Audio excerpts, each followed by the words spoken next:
my first 6 months in Spain, I didn't achieve anything. I lost a job, didn't make friends, didn't learn the language, chose the wrong city, and on top of that spent all my savings and hit a financial rock bottom. That's one way to look at it. Another way is that I gave myself more than enough time to recover from past experiences, to heal from a professional burnout, to understand what I actually want from life, and to start building it. If you're experiencing a very lonely time in your life, or if progress feels frustratingly slow, you're in the right place. In this video, I will share a 5-step framework that helped me build foundation for a life that I'm enjoying now. Step 1 is to get bored. Our biggest problem on the way to progress is usually that when we get bored, we fall to default patterns that just add noise and unnecessary actions to our life. When we don't know what to do or when we feel down, we usually start scrolling, eating, wasting time on stuff we regret after. But in reality, all we need to do is to embrace the boredom. For it, you don't need to be fully isolated. You only need an hour every day to not do anything, to remove all the outside noise, to not even listen to music, to not go on social media, to not talk to anyone, just focus on yourself. The point is to cleanse your environment from the outside noise. All you're allowed to do is to sit with your thoughts. Another really good technique is just to go for a walk, not take your headphones, preferably even leave your phone at home, and just don't do anything, just walk and reflect on your life. Step 2 is replacing your bad habits with good ones. By this point, you probably already have noticed to which patterns you fall into when you get bored.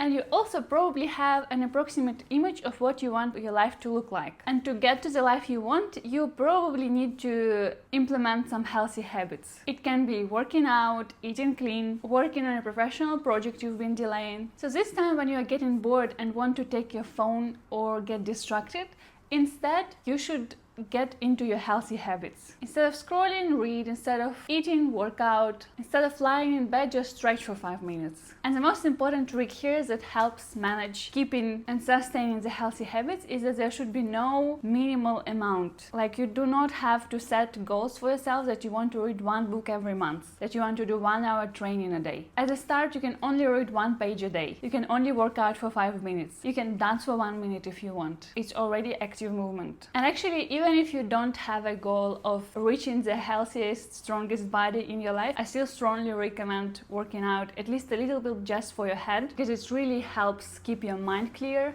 and your body fresh, and it positively influences all the areas in your life. Like in my case, I set a challenge for myself at the time to do sports for 100 days in a row, and my only minimum was that I have to do 5 minutes a day if I don't have the energy. So it could be a little stretch, it could be just squats, push-ups, whatever, with no program, but my main goal was to sustain the habit. And this is what helped me get my body stronger and then get into more difficult workouts, and then to start running and to run a half marathon. Now I'm not running as much, but working out regularly is still the habit that helps me get my mind clear at any time. But anyway, working out is just a habit that I generally recommend to anyone, even if it's on a very low level. But all the other good habits that you're trying to implement should be based on your life goals. They don't have to be exact for now, you just need to know in which direction you are moving to. And then from that, just do the minimum amount of what can help you get there. Step 3 is related to not pushing for results as much, and specifically it is removing all the guilt and pressure that you feel around not achieving your goals. If you're watching this video, it means you are probably somewhat like me and you feel the pressure of how could you not achieve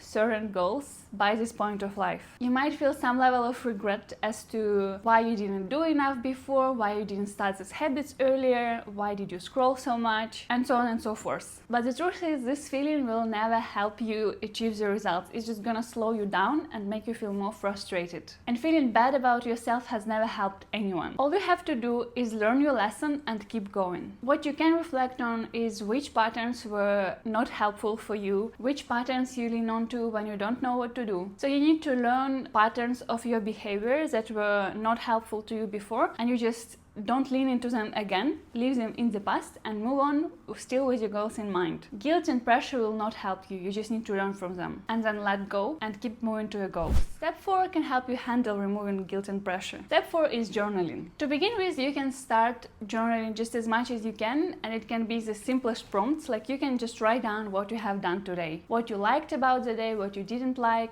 when you wasted too much time doing a task, when you were upset about anything, when you were happy about anything, anything. And then as soon as you're past the basic stage, there are many journaling techniques that are really helpful to reflect on your life and to strategize your path to your goals. My favorite one is Wheel of Life. Talking very shortly about it, you just pick 8 main areas of your life. It can be health, relationships, career, creative aspirations, family, finance, self-improvement, and rest and leisure. So you pick any 8 areas of your life that are the most important to you. You evaluate each of them based on how you feel in your life right now. On a scale from 1 to 10, you just give a score to each of them. You write down why you graded it this way, and then you set goal score for each area and you write down what you need to do to improve each area of your life. It is very important to not aim to improve all 8 areas at the same time. You need to pick priorities. You can pick only 2 maximum biggest ones where you want to focus on the most, then maybe 2 middle range, and all the other ones are just life supporters in your case. They will vary for every person who is watching this video. They did vary for me. I optimized this wheel for myself from the people I picked it up from. So it's important to optimize it for yourself and know what you want to focus on. Wheel of Life is usually what you can start with, and then when you're done with it, you still have to continue journaling to analyze your progress, to try more techniques. Maybe you will find some that you like more. And journaling is a habit that helps many people to sustain their lifestyle, including me. Whenever I feel overwhelmed or frustrated,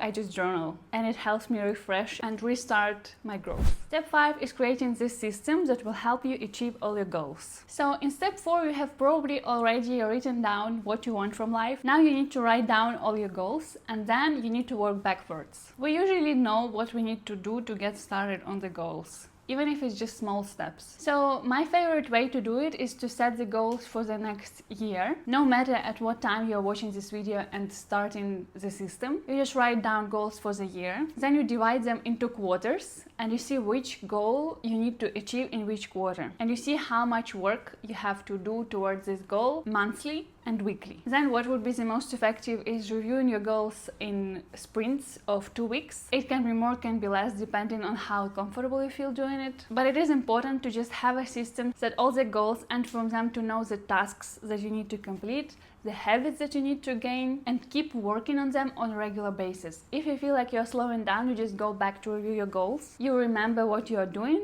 and you restart. This is completely normal. The system we are setting in this step is just the first draft. You will work on it more, you will rewrite it. It will not work for the first dozen times. My system I've been working on for years. I feel like it's been 5 years that I've tried setting a clear system of how I manage my life. It did not work before, and this year is the first one when I'm managing somehow. And all it took me was trial and error, because I have made the system not as great as it should have been from the start. It was not sustainable, and only now I finally figured it out. So give yourself time. Isolating yourself will really help a lot. In my case, I spent 6 months by myself, so fortunately I had the time to do whatever I want, to work on all these habits, to reflect, and also to rest, which was really necessary. I read a bunch of fiction books, I watched dystopian movies, I did very light movement, I did not pressure myself to achieve anything right away, and I decided to be okay with the fact that sometimes I just want to read fiction, sometimes I just want to watch a movie, and then I can sit in silence, I can reflect, I can work out. Only then I started reading books like Atomic Habits, other productivity books that helped me a lot. But still, the main important factor was just staying with myself, getting bored, not letting outside noise into my life, and focusing and really listening to myself as to what I want in life. So I hope when you start this process you will also enjoy it a lot, because it can be enjoyable, and I believe that the more you enjoy it, the more effective it is. Because at the end, the point is to build a life that you like, and you should allow yourself to rest, to enjoy, to take joy from the tasks you're doing, to build a life that actually you want. And I really hope that this video gave you a direction as to how to start, how to do it. When you start this framework and start building the life you love, I would really like to hear from you in the comments about how it's going for you and which goals you're trying to achieve. And if you want to be surrounded by people who are building the lives they love, you're really welcome on my channel. Subscribe not to miss my new videos, and see you in the next one.